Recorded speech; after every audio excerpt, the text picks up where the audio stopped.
মা মা আজকে কি রান্না করবে মা? আজকে করব একটু সিম দিয়ে বেগুন দিয়ে মূলো দিয়ে চিংড়ি মাছের চচ্চড়ি। খাবি তো? হ্যাঁ হ্যাঁ খাবো মা। ঠিক আছে। আর একটু হলুদ দিচ্ছি, দিচ্ছি, তেল দিয়ে দিচ্ছি। এবার তেলটা গরম হয়ে গেল, চিংড়ি মাছগুলো ভেজে নিচ্ছি। মাছগুলো এবার ভাজা হয়ে গেছে, মাছগুলো তুলে নিই। একটু তেল দিয়ে দিচ্ছি।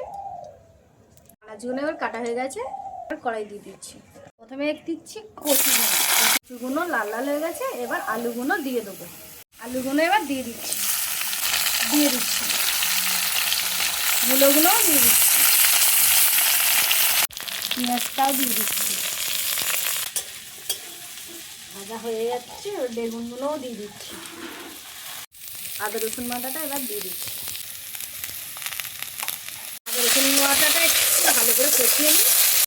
নুনটা এবারে দিয়ে দিচ্ছি, লঙ্কা গুঁড়ো একটু দিয়ে দিচ্ছি, হলুদ গুঁড়োটাও দিয়ে দিচ্ছি। একটু জল দিয়ে ভালো করে এবার কষিয়ে নিই। এবারে কষানো হয়ে গেছে, জল দিয়ে দিচ্ছি। মাছগুলো এবার দিয়ে দিচ্ছি,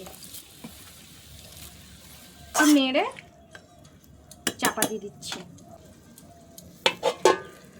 ঢাকাটা এবার 10-15 মিনিট চাপা থাক। তরকারিটা খুলে দেখছি, ও বাবা কি সুন্দর তরকারিটা ধুয়েছে, দেখুন খালি।